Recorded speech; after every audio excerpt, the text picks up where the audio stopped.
Etienne Liebig. Voilà.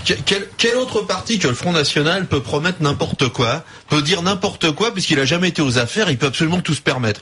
C'est-à-dire, il peut dire, on sort de l'Europe, on arrête l'euro, on reprend le franc. Il dit, regardez où on en est à cause des autres. Le problème du PS et du MP, c'est qu'ils ont tous les deux été au pouvoir. Des gens qui ont jamais été au pouvoir, ils peuvent absolument dire n'importe quoi. Pour moi, c'est un parti poubelle. Je le dis franchement, c'est un parti poubelle. C'est le parti, les gens sont mécontents, évidemment. En plus, on fait tout pour en rajouter des tonnes. Donc, ils sont mécontents, ça va pas bien, il y a du chômage. Ils ont des raisons d'être mécontents aussi. Ils ont leurs gosses qui arrivent pas à trouver de taf, etc. Il y a de la violence. On se dit pas, tiens, c'est la conjoncture qui déconne, on se dit pas, non, c'est de la faute, soit du PS que s'il est au pouvoir, soit de l'UMP quand il était au pouvoir. Voilà. Donc, le Front National, lui, il joue sur du velours, comme il l'a fait à chaque fois qu'il a été élu quelque part. Regardez le bordel, nous on va arriver, on a la solution. Et les solutions qu'ils proposent ne tiennent pas la route quand on les analyse. Mais tout le monde s'en fout. Oui, mais le Front National a changé, moi je suis pas d'accord avec toi. Je suis pas d'accord. Sur l'Europe, il n'a pas changé, par exemple. Oui, mais là on parle des municipales, et moi je pense que pendant les municipales, on parlera pas de l'Europe et on parlera pas de l'euro. En revanche, le Front National, comme l'a dit Mourad, il a changé dans le sens où il met en avant des cadres finalement qui sont bien sous tout rapport. Florian Philippot ne fait peur à personne, par exemple, que Marine Le Pen n'est pas Jean-Marie Le Pen. Marine Le Pen a une cote de popularité qui est assez importante. D'ailleurs, elle est devant beaucoup de leaders politiques de gauche et de droite, confondus, hein, Marine Le Pen. Donc il y a quand même la carte Marine Le Pen qui va jouer au municipal, et c'est ça qui fera que sans doute le FN fera son meilleur score jamais atteint au municipal. Ça n'a rien à voir avec l'Europe. Justement, et regarde sur quoi se fondera le vote au municipal. Quels sont justement les impôts? La fiscalité en 1, selon le sondage de CSA, et en 2, la délinquance. Donc c'est le ras-le-bol. Et tu as même, si tu veux, et tu as même, je crois, il faudrait qu'on retrouve Olivier, mais le stationnement, les problèmes de stationnement et les PV, les problèmes de la vie quotidienne qui arrivent devant le logement et devant les espaces verts. Donc c'est vraiment, tu vois, la colère, le ras-le-bol des Français qui s'exprimerait à travers ce vote Front National. C'est plus dans le Front National, c'est que c'est un parti qui se revendique pour l'identité française et pour la grandeur de la France, et ils vont totalement à contre-courant. Depuis que le monde est monde, la France a eu une image sur cette planète qui est une image d'ouverture. Les grands penseurs, depuis que le monde est monde, ont pensé en français. Et on a un héritage par rapport à ça à respecter. Alors c'est vrai qu'en période de crise, c'est peut-être plus compliqué. Mais moi, mon ambition pour la France, c'est que idéologiquement et altruistement, la France reste le pays leader dans le monde. Parce que c'est dans notre ADN, c'est notre histoire. Et vouloir enfermer ce pays à travers des frontières comme il le souhaite, à travers des murs pour cacher la misère, c'est pas ça la France depuis que le monde est monde. C'est autre chose, notre culture, c'est autre chose, notre grandeur dans cette planète. Oui, justement, ça, il faut qu'il intègre. Et moi, il y a une chose que je n'accepterai jamais. Moi, il y a une chose que je n'accepterai jamais. C'est que quand on me dit qu'un étranger a faim en France, je retiens toujours le mot faim. Je retiens jamais le mot France. Parce que si il a quitté la France, le problème n'est pas réglé. Le problème sera réglé quand il n'aura plus faim. Et c'est ce qui me différencie du Front National. Et tant qu'ils ne comprendront pas ça, c'est quoi cet égoïsme? C'est de dire, laissons crever les autres, enfermons-nous. Comment on fait pour vivre heureux quand les autres y crèvent à l'extérieur? Comment on fait? Oui, en se disant je suis fier d'être français. En se disant je suis fier d'être français. Moi, personnellement, que les Français disent aujourd'hui il y a aussi de la misère en France, il faut s'occuper des Français avant d'accueillir les étrangers. C'est ça le message véhiculé par ceux qui votent Front National. Mais excusez-moi, aujourd'hui, je voudrais d'abord comprendre et que les gens comprennent qu'aujourd'hui non seulement les étrangers participent à l'économie du pays, paient beaucoup d'impôts, mais on focalise sur une partie. Mais le problème, est-ce que c'est parce qu'ils sont étrangers ou est-ce que c'est parce qu'ils sont pauvres? Est-ce que si on prend des Français quand même dans la même situation sociale, on n'aura pas le même résultat? Est-ce qu'il faut lutter ou alors est-ce qu'il faut lutter contre les étrangers ou est-ce qu'il faut lutter contre la pauvreté? La question en plus, c'est que le Front National peut-il gagner des villes? Mourad Boudjelal, Etienne Liebig et Philippe Gablier en parlent ensemble avec Morgane, 19 ans, Seine-et-Marne, chef d'entreprise. Morgane, bonjour. Bonjour les Morgane Vanacker, puisque quand vous nous avez appelé, vous avez dit moi je suis candidat Bleu Marine à Brie-Contre-Robert en Seine-et-Marne. Vous faites campagne d'ailleurs en ce moment, Morgane. Voilà. Avec donc bien sûr le but de gagner la ville, Morgane. Oui, bonjour à tous. Bonjour. Donc, oui, je pense que, en répondant à la question, je pense que le Front National peut prendre des villes, beaucoup de villes, parce que moi, tout simplement, je suis pas dans une ville qui est détériorée par le chômage, par une totale délinquance, etc. Et je vois déjà que dans une ville comme ça, les électeurs, quels qu'ils soient, commencent déjà à comprendre et veulent déjà relever la tête en votant Front National. Ils ont déjà l'impression d'être, en quelque sorte, pardonnez-moi l'expression, mais un petit peu cocu par le système. Ils ont l'impression d'être comme ça. Voilà. Donc je pense qu'après, on prendra des villes, c'est sûr et certain, dans des villes qui sont détruites par le chômage. Mais à Brie-Comte-Robert, par exemple, pour prendre votre exemple, vous avez fait combien, enfin le Front National a fait combien la dernière fois? Marine Le Pen a fait 19,62 ou 63, je crois, exactement. À la présidentielle, d'accord. Voilà, à la présidentielle. On a fait 1% de moins quasiment aux législatives. Voilà. Et quand vous allez vers les gens, ils vous disent quoi alors? Écoutez, au début, c'est vrai que bon, il y avait quand on faisait des tractages, des choses comme ça, au début, on avait quelques mauvais retours, des gens qui nous disaient pas qu'ils nous étaient dégagés avec ça, bande de racistes, comme d'habitude, quoi. Et là, ça fait 6-8 mois qu'on cherche à s'implanter, et maintenant on est vraiment implanté, et les gens prennent nos tracts avec le sourire, consultent nos idées, consultent notre programme. On a fait une réunion publique il y a une semaine avec Steve Briouat, secrétaire général du FN. On avait du monde à cette réunion. Donc vous êtes en phase avec la population, c'est ce que vous dites aujourd'hui, Morgane. Ouais. Philippe, Mourad et Étienne, parce que vous écoutez Mourad Boudjelal, Philippe Gabillier. Philippe. Oui, c'est Philippe Gabillier. Bonjour. Moi, quand je vois dans le fond de votre programme, quand on regarde comme ça, zone commerciale pour favoriser les acteurs locaux, le stationnement en centre-ville. Bon, c'est assez consensuel, parce que ça, c'est des propositions tout le monde pourrait dire que vous risquez de vous faire même piquer peut-être par vos collègues. Mais alors, juste pour savoir, mais je pose la question, mais j'espère que je crois connaître la réponse. Mais la zone commerciale qui favorise les acteurs locaux, par exemple, là, il n'y aurait pas de préférence nationale, là. Ah non, mais la préférence nationale, de toute manière, elle sera appliquée quand on peut pas l'appliquer sur le plan municipal. Oui, c'est ça. Donc au niveau local. Mais qu'est-ce qui vous différencie au niveau municipal? Si jamais j'étais élu maire, je pourrais pas favoriser la préférence nationale. J'aurais pas ce pouvoir. Et vous le regrettez? Après, ça dépend pourquoi. Bien sûr, il y a des choses pour lesquelles on la regrette et il y a des choses pour lesquelles on la regrette. Excusez-moi, monsieur Vanecker, vous trouvez pas paradoxal? Moi, je prends le métro souvent très tôt, parce que vous parlez des gens qui se lèvent tôt. Bon, c'est un vieux truc. Ils viennent parfois de Brie-Comte-Robert. Mais moi, je prends le métro très tôt. Je ne vois que des immigrés dans le métro. Et je prends le tram de Noisy-le-Sec pour aller de Noisy-le-Sec à Saint-Denis. Et je vois que des immigrés. Si vous virez les immigrés, les gens qui se lèvent tôt, il y en aura plus. Enfin moi, c'est ce que je crois. Je suis désolé, mais venez prendre. Je vous invite à venir chez moi et qu'on prenne le tram le matin ou le métro le matin. Vous verrez, 6h30. Vous verrez les gens qui se lèvent tôt. Si c'est des mecs de la préférence nationale, ça va vous faire marrer. Hein. Écoutez-moi. L'artisan qui se lève tôt, qui prend sa voiture le matin pour aller travailler, qui peut se lever à 5h. Le chauffeur routier qui roule la nuit, pour vous, c'est pas quelqu'un qui se lève tôt? Si, bien sûr que si, mais moi je vous dis ce que je vois quand je prends le métro.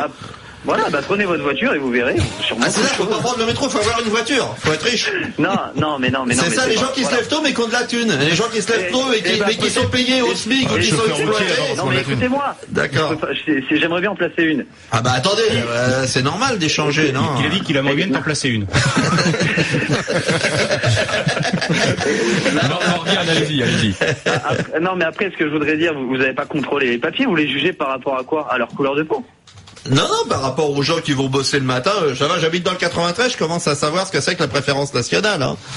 Morgane. Elle n'a jamais été appliquée, la préférence nationale. Oui, elle n'a pas été appliquée, mais on en cause beaucoup. Hein. Morgane, bonjour. On en cause beaucoup. Bonjour, Mourad Boudjelal. Moi, j'ai lu un peu votre programme. Bon, à part, je pense, le groupe Vinci, qui sûrement va voter pour vous, parce que, pour régler les problèmes de parking à Brie-Comte-Robert, parce que ça les intéressera. Mais parce qu'il y a sûrement un marché à prendre. Mais au-delà de ça, parce que bon, dans le programme local, je pense que vous avez compris aussi bien que moi que à l'échelle de Brie-Comte-Robert, je pense pas qu'on puisse changer les problèmes économiques de la planète, ou alors ça serait magique. Pourquoi est-ce que vous êtes au Front National à 19 ans? Écoutez, bon déjà, pourquoi je vais Est-ce que tout va bien déjà? Est-ce que tout va bien? Tout va très bien. Et d'ailleurs, je vais vous dire la vérité, quand j'entendais la dame tout à l'heure qui disait les gens du Front National ont juste envie de se faire du fric. Moi, si j'avais envie d'avoir une place d'élu et de me faire du fric, j'aurais pas été au Front National. Bon, tout va bien. Et qu'est-ce qui vous dérange aujourd'hui en France? Qu'est-ce qui me dérange aujourd'hui en France? Aujourd'hui, je vois que la France, il y a des assistés en France. Il y a comme les patrons qui prennent 500 millions tous les ans. Attends, laisse-le répondre, Étienne, parce que si chaque fois que tu le dis, c'est pénible. Absolument, laissons-le s'exprimer. Déjà, le monde politique en lui-même, le système UMPS. Ça vous rappelle un truc, non? Oui. Voilà. Le système UMPS. Est-ce que vous trouvez que le système UMPS, c'est-à-dire c'est tous ces élus politiques qui sont élus en majorité, font tout le travail pour redonner un espoir à la France? Vous avez vu le taux de chômage aujourd'hui. Vous avez vu l'état économique du pays. Oui, est-ce que vous trouvez que eux, ils font un travail nécessaire et ils appliquent tout leur programme, ils arrivent à relever le pays, économiquement et au niveau du chômage, etc. Est-ce que vous trouvez qu'ils arrivent à relever le pays? Vous leur reprochez de pas appliquer leur programme et en même temps vous luttez contre leur programme, c'est pas cohérent. Ah non. Il y a certains, quand vous voyez Sarkozy qui disait on va passer ce coup de Karcher contre la délinquance, moi j'en ai pas vu beaucoup du Karcher. J'ai plutôt. Non, mais attendez, on parlait pas de délinquance. Vous étiez en train de nous dire que dans ce pays il y avait des tas de gros, si je comprends bien, il y avait une caste politique sur ceux sur lesquels on peut ne pas être forcément en opposition, qui ne faisait rien pour que le pays se relève et qui vivait grosso modo sur le dos du pays. On est d'accord? Bon, qu'est-ce qui nous garantit que le Front National ne va pas faire pareil? Parce que vous avez 19 ans, vous découvrez la vie. Et qu'est-ce qui me garantit aujourd'hui que vous, quand vous allez accéder au pouvoir, quand vous allez accéder au grand secrétariat, aux enveloppes, au pouvoir de décision, qu'est-ce qui me garantit que vous ne serez pas dans le même moule? Écoutez, à part dire je suis du Front National et je suis contestataire. Mais je ne sais pas si vous avez bien entendu. Si j'avais voulu vraiment me faire élire pour avoir une place d'élu, pour gagner de l'argent, j'aurais pas été au Front National. Il n'y a pas de place ailleurs. Excusez-moi, mais à 19 ans, c'est un peu compliqué de trouver. Bah oui, c'est un peu compliqué parce qu'il y a quand même, il y a des listes d'attente dans les entreprises. Oui. Il faut prendre un ticket, il n'y en a pas forcément le numéro 1 ou le numéro 2. Morgane, merci d'avoir été avec nous, candidat donc pour le Front National à Brie-Contre-Robert en Seine-et-Marne. Simplement sur l'âge, Mourad, Philippe, Etienne, justement le Front National, c'est assez habile, démontre que finalement il prône plutôt le renouvellement et le rajeunissement de la classe politique. Je vous rappellerai quand même que la plus jeune à l'Assemblée nationale est une élue du Front National, c'est Marion Maréchal Le Pen. Et quand on met Marion Maréchal Le Pen, alors on peut trouver qu'elle est trop jeune à 23 ans, mais quand on la met à côté de tous les cheveux gris qu'il y a autour d'elle, eh ben tout d'un coup on se dit, finalement le Front National, c'est l'image du renouvellement de la jeunesse et justement. Et il prône aussi la promotion interne, parce que si dans le Front National, je pense qu'il faut faire partie de la famille pour avoir une promotion interne. Et c'est la limite du truc. Reproche à d'autres. C'est la limite. Oui, mais quand même. C'est assez là-dessus, Olivier a raison. Ce qui est sûr, et là on vient encore de le voir, et on le voit à travers je suis sûr, on reçoit des réactions en permanence via le tweet, via les mails, etc. Quand on discute entre nous, on attaque, l'UMP attaque les socialistes attaquent l'UMP, on est dans le débat républicain, on se frite, etc. Dès l'instant où tu attaques le Front National, t'entends, dès l'instant où tu l'attaques, c'est terminé. Tu vois une espèce de déchaînement, tu vois, de ressentiment, on n'a pas le droit. Et pourquoi est-ce qu'on n'a pas le droit d'attaquer le Front National? Parce que fondamentalement, c'est une petite pensée nourrie de ressentiment, je dirais, et de gens qui fondamentalement ont pas confiance en eux en tant que citoyens. Mais ça, je peux le comprendre, parce que je suis pas pour le Front National. Par contre, il faut pas non plus tout stigmatiser. Effectivement, le Front National pose quelques bonnes questions. Il donne pas les bonnes réponses, mais il pose quelques bonnes questions, et surtout, il pose des questions que les gens comprennent. C'est-à-dire, ce sont pas des énarques. Enfin, il y en a quelques-uns maintenant, mais les gens les comprennent. Mais, oui. Voilà. Maintenant, justement, ça change. Mais c'est un effet grossissant sur aussi les erreurs des autres. Écoute, Pierre, qui est de Haute-Savoie, responsable de sécurité, qui vote FN. Bonjour Pierre. Oui, bonjour messieurs. Bienvenue sur MC dans les GG. Alors vous, quand vous dites je vote FN, vous en prenez plein la tronche. Non, déjà que je vote FN c'est anecdotique. Moi, ce qui me révolte, c'était déjà d'entendre votre entrée en matière ce matin, les premières phrases qu'on a entendues sur le Front National. C'est-à-dire qu'on est pris pour des gens limite débile, c'est-à-dire qu'on n'a pas assez de recul, on comprend rien, donc on vote Front National. C'est-à-dire que c'est un petit peu le cliché que j'ai entendu ce matin, je veux dire, dans votre grand gueule, c'est pour ça que j'appelle, c'est pas en règle générale dans ma vie de tous les jours, mais c'est vis-à-vis de vous. C'est-à-dire que là, ce matin, vous vous permettez des choses, vous dites des choses sur les gens du Front National. C'est ce que disait Étienne. Étienne, effectivement, je suis d'accord avec Pierre. Étienne disait, en gros, le Front National dit n'importe quoi, mais peu importe. C'est ça ce que disait Étienne. Je continue de le dire. C'est-à-dire, il fait croire à des lunes. Non mais veuillez m'excuser, le parti gauche fait pas croire à des lunes. Exactement pareil, la même. Donc Étienne, il préfère ces lunes. Il est moins dangereux, mais c'est exactement la même. Allez-y Pierre. Ils ont jamais été au pouvoir, donc ils peuvent se permettre de dire ce qu'ils veulent. Quand on dit on va sortir de l'Europe, on va retirer l'euro, excusez-moi mon ami, mais c'est quand même n'importe quoi. Ok, d'accord. Alors les écolos, ils sont aussi sur leur lune et vous les traitez pas de débiles à longueur de journée. Je sais pas ce qu'il vous faut. Moi, ce que j'essaie de vous expliquer, c'est que moi, j'ai un passé derrière moi, je suis ancien militaire, ancien gendarme, peu importe, j'ai fait une vie avant moi, avant celle que j'ai à l'heure actuelle, pardon, mais je réfléchis, c'est-à-dire que je m'intéresse à la politique, je m'intéresse aux questions internationales, etc.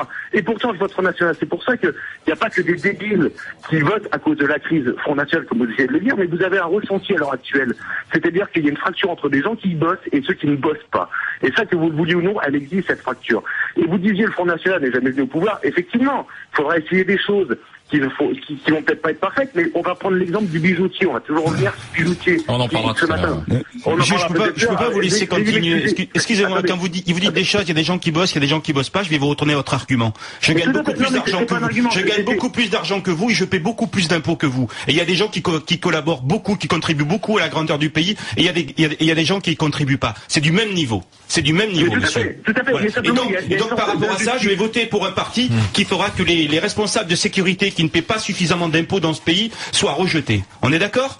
Mais pas du tout, moi je paye mes impôts, ça n'a rien à voir. Oui, mais monsieur, moi je paye des impôts par millions d'euros, monsieur. Et donc je contribue au pays, comme vous n'y contribuez pas. Donc je vais estimer que je suis au-dessus de vous. Parce que moi j'ai une contribution au pays qui est plus forte que la vôtre. Et je vais estimer que les gens qui payent moins d'1 million d'euros d'impôts ne contribuent pas à la grandeur du pays, monsieur. Je caricature votre raisonnement. Monsieur, je caricature votre raisonnement. Non, mais je caricature votre raisonnement. Donc, monsieur, j'estime que je dois avoir plus de droits que vous. D'accord. Le problème, il n'est pas là. Monsieur. Non, c'est ce que vous venez de dire. Je vous réponds. Donc, si on reste dans l'absurde, on va aller sur ces raisonnements. C'est aussi stupide que ce que vous avez dit. Mais pas du tout. Mais simplement, mettre toujours le dos sur la crise, ça n'a rien à voir. Nous avons à l'heure actuelle un gouvernement qui prend fait écho à travers Madame Taubira, à travers tout ce que vous voulez. C'est-à-dire qu'on fera. Alors, on accusait Sarkozy de diviser les Français. S'il y en a bien qui divise les Français en ce moment, c'est Hollande. C'est-à-dire que de par ce qu'il prend comme décision. Essayez de positiver. Ne construisez pas un pouvoir que sur la négation des autres. Pierre, merci. Voilà. Alexandre.